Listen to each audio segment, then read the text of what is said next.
Hi hello friends, ನನ್ನ ಚಾನಲ್ಗೆ ಪ್ರೀತಿಯ ಸ್ವಾಗತ. ಇವತ್ತಿನ ರೆಸಿಪಿ ಬಂದು ಆಲೂಗಡ್ಡೆ ಈರುಳ್ಳಿ ಸಾಗು. ತುಂಬ ರುಚಿಯಾಗಿರುತ್ತೆ. ಚಪಾತಿ ಮತ್ತು ದೋಸೆ, ಇಡ್ಲಿ ಎಲ್ಲದಕ್ಕೂ ಸಹ ಕಾಂಬಿನೇಷನ್ ಆಗಿ ತುಂಬ ಟೇಸ್ಟಿಯಾಗಿರುತ್ತೆ. ಮಕ್ಕಳು ಲಂಚ್ ಬಾಕ್ಸ್ಗೆ, ಬ್ರೇಕ್ಫಾಸ್ಟ್ಗೆ ಎಲ್ಲ ತುಂಬ ಈಸಿಯಾಗೂ ಸಹ ಮಾಡ್ಕೋಬೋದು. ಕೇವಲ 10 ನಿಮಿಷದಲ್ಲಿ ಸಹ ರೆಡಿ ಆಗುತ್ತೆ. ಹೇಗೆ ಮಾಡೋದು ಅಂತ ನೋಡೋಣ. ಅದಕ್ಕಿಂತ ಮುಂಚೆ ನನ್ನ ಚಾನಲ್ ಇನ್ನೂ ಯಾರೂ ಸಬ್ಸ್ಕ್ರೈಬ್ ಮಾಡ್ಕೊಟ್ಟಿಲ್ಲ ಫ್ರೆಂಡ್ಸ್, ಪ್ಲೀಸ್ ಸಬ್ಸ್ಕ್ರೈಬ್ ಮಾಡಿಕೊಂಡು ವಿಡಿಯೋಸ್ ನೋಡಿ. ವಿಡಿಯೋಸ್ ಇಷ್ಟ ಆದರೆ ಲೈಕ್ ಮಾಡಿ ಫ್ರೆಂಡ್ಸ್. ಹಾಗೆ ಫ್ಯಾಮಿಲಿ ಫ್ರೆಂಡ್ಸ್ ಜೊತೆ ಶೇರ್ ಮಾಡಿ. ಕೇವಲ 2 ಆಲೂಗಡ್ಡೆ ಇದ್ದರೆ ಸಾಕು, ಈ ರೆಸಿಪಿ ರೆಡಿಯಾಗುತ್ತೆ. ಅಷ್ಟು ಕ್ವಿಕ್ಕಾಗಿದೆ. ಹೇಗೆ ಮಾಡೋದು ಅಂತ ಹೇಳಿ ನೋಡ್ಕೊಳ್ಳೋಣ. ನಾನಿಲ್ಲಿ ಒಂದು ಬಾಣಲಿ ಬಿಸಿಗೆ ಇಟ್ಕೊಂಡು ಅದಕ್ಕೆ 3 ಸ್ಪೂನ್ ಆಯಿಲನ್ನು ಸೇರಿಸ್ಕೊಂಡಿದ್ದೀನಿ. ಹಾಗೆ 1 ಸ್ಪೂನು ಸಾಸಿವೆಯನ್ನು ಸೇರಿಸ್ಕೊಂಡಿದ್ದೀನಿ. ಈಗ ನಾನು 3 ಆಲೂಗಡ್ಡೆ ಸಣ್ಣದಾಗಿ ಕಟ್ ಮಾಡಿ ಇಟ್ಕೊಂಡಿದ್ದೆ. ಮೇಲಿನ ಸಿಪ್ಪೆ ಸಹ ತೆಗೆದಿದ್ದೀನಿ. ಇದನ್ನು ಬೇಯಿಸ್ಕೊಂಡಿಲ್ಲ ನಾನು ಫಸ್ಟೇ. ನೀವು ಬೇಕಂದರೆ ಆಲೂಗಡ್ಡೆನ ಫಸ್ಟೇ ಬೇಯಿಸ್ಕೊಂಡು ಸಹ ಸಿಪ್ಪೆ ತೆಗೆದು ಇಟ್ಕೋಬಹುದು. ಬಟ್ ನಾನು ಎಣ್ಣೆಯಲ್ಲೇ ಫ್ರೈ ಮಾಡ್ತಾಯಿದ್ದೀನಿ. ಇದು ಬೇರೆ ರೀತಿ ಟೇಸ್ಟ್ ಕೊಟ್ಟಿತ್ತು ಒನ್ ಟೈಮು. ಅದಕ್ಕಾಗಿ ನಾನು ಈಗ ಮಾಡ್ತಿದ್ದೀನಿ. ಹಾಗೆ ಸಣ್ಣದಾಗಿ ಕಟ್ ಮಾಡಿರುವಂತಹ ಈರುಳ್ಳಿಯನ್ನು ಸಹ ಒಂದನ್ನು ಸೇರಿಸ್ತಾ ಇದ್ದೀನಿ. ಈಗ ರುಚಿಗೆ ತಕ್ಕಷ್ಟು ಉಪ್ಪನ್ನು ಸೇರಿಸ್ಕೊಳ್ಳೋಣ. ನಾನು ಮಾಡ್ತಿರುವಂತಹ ಕ್ವಾಂಟಿಟಿ ಬಂದು 4 ಜನ ಟಿಫನ್ ಮಾಡಬಹುದು. ನಾನು ಇಲ್ಲಿ ಇವತ್ತು ಚಪಾತಿಗೆ ಮಾಡ್ತಿರುವಂತಹದ್ದು.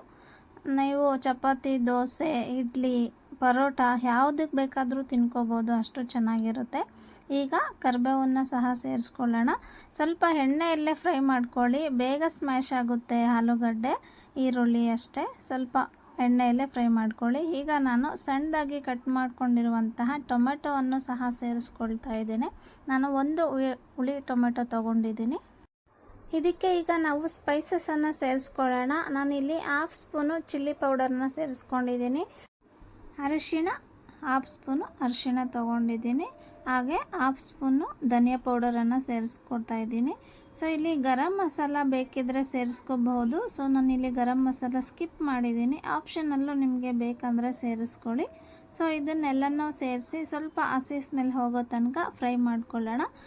ನೋಡಿ, ಈಗ ಚೆನ್ನಾಗಿ ಎಣ್ಣೆಯಲ್ಲಿ ಫ್ರೈ ಆಗ್ತಾ ಇದೆ. ಈ ಟೈಮಲ್ಲಿ ನೋಡಿ ಎಷ್ಟು ಚೆನ್ನಾಗಿ ಸ್ಮ್ಯಾಶ್ ಆಗಿದೆ ಅಂತ ಹೇಳಿ. ಲಿಡ್ ಕ್ಲೋಸ್ ಮಾಡಿ 10 ನಿಮಿಷ ಬಿಟ್ಟರೆ ಫುಲ್ಲು ಸ್ಮ್ಯಾಶ್ ಆಗುತ್ತೆ. ಈಗ ಸ್ವಲ್ಪ ನೀರನ್ನು ತೊಗೊಳ್ಳೋಣ. ಅಂದರೆ ನಾನು 1 ಲೋಟ ಆಗೋಷ್ಟು ನೀರನ್ನು ತೊಗೊಂಡಿದ್ದೀನಿ. ಜಾಸ್ತಿ ನೀರು ಬೇಡ, ಜಸ್ಟ್ 1 ಲೋಟ ಸಾಕು ನೀರು. ಸಾಗು ಕುದಿಯೋಕ್ಕೆ ಸ್ಟಾರ್ಟ್ ಆಗಿದೆ. ಈ ಟೈಮಲ್ಲಿ ನಾವು ಕಡಲೆ ಹಸಿಟ್ಟನ್ನು 1 ಸ್ಪೂನು ತೊಗೊಂಡು ನೀರಲ್ಲೇ ಮಿಕ್ಸ್ ಮಾಡಿ ಕುದಿಯೋ ಟೈಮಲ್ಲಿ ಸೇರಿಸ್ಕೋಬೇಕು. ಈ ಥರ ಸೇರಿಸೋದ್ರಿಂದ ರುಚಿ ಚೆನ್ನಾಗಿರುತ್ತೆ. ಸ್ವಲ್ಪ ತಿಕ್ನೆಸ್ಸು ಬರುತ್ತೆ. ನೀವು ತಿಕ್ನೆಸ್ಸು ಬೇಡ ಅಂತಂದರೆ ಸ್ವಲ್ಪ ಕಡಿಮೆ ಹಾಕ್ಕೊಳ್ಳಿ. ತಿಕ್ನೆಸ್ ಬೇಕು ಅಂತಂದರೆ ನೀವು 1.5 ಸ್ಪೂನ್ ಹಾಕ್ಕೊಳ್ಳಿ. ನನಗಿಲ್ಲಿ ತಿಕ್ನೆಸ್ ಜಾಸ್ತಿ ಬೇಕಾಗಿಲ್ಲ, ಹಾಗಾಗಿ ಕಡಿಮೆ ಸೇರಿಸ್ಕೊಂಡಿದ್ದೀನಿ. ತುಂಬ ರುಚಿ ಇರುತ್ತೆ ಫ್ರೆಂಡ್ಸ್ ಕಡಲೆ ಹಿಟ್ಟು ಸೇರಿಸೋದ್ರಿಂದ. ನೋಡಿದ್ರಲ್ವ, ರೆಡಿ ಆಯಿತು. ಲಾಸ್ಟಲ್ಲಿ ಕೊತ್ತಂಬರಿ ಸೊಪ್ಪನ್ನು ಸೇರಿಸಿದರೆ ರುಚಿಕರವಾದಂತಹ ಆಲೂಗಡ್ಡೆ ಈರುಳ್ಳಿ ಸಾಗು ರೆಡಿ ಆಗುತ್ತೆ. ತುಂಬ ಅಂದರೆ ತುಂಬ ಟೇಸ್ಟಿಯಾಗಿತ್ತು ಚಪಾತಿಗೆ.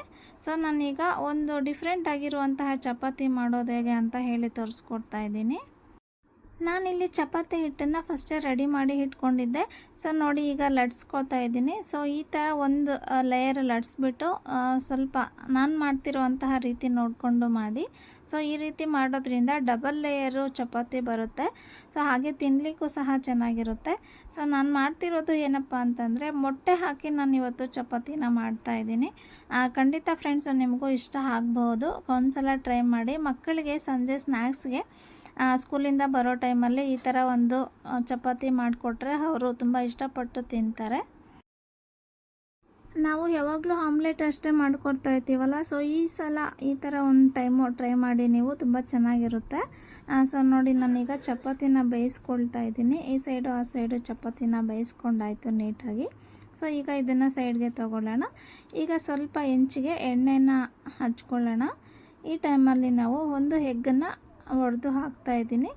ನಿಮಗೆ ಇದರಲ್ಲಿ ಸಾಲ್ಟು ಮತ್ತು ಖಾರದ ಪುಡಿ ಬೇಕಾದರೆ ಸೇರಿಸ್ಕೊಳ್ಳಿ. ಬಟ್ ನಾನು ಇಲ್ಲಿ ಏನು ಸೇರಿಸ್ತಾ ಇಲ್ಲ, ಯಾಕಂದರೆ ಸಾಗು ನನಗೆ ತುಂಬ ಚೆನ್ನಾಗಾಗಿತ್ತು. ಉಪ್ಪು ಖಾರ ಎಲ್ಲ ಜಾಸ್ತಿ ಇತ್ತು, ಹಾಗಾಗಿ ನಾನು ಸಾಲ್ಟ್ ಏನೂ ಸೇರಿಸ್ಕೊತಲ್ಲ. ನಿಮಗೆ ಸಾಲ್ಟು ಬೇಕಾದರೆ ಸೇರಿಸ್ಕೊಳ್ಳಿ.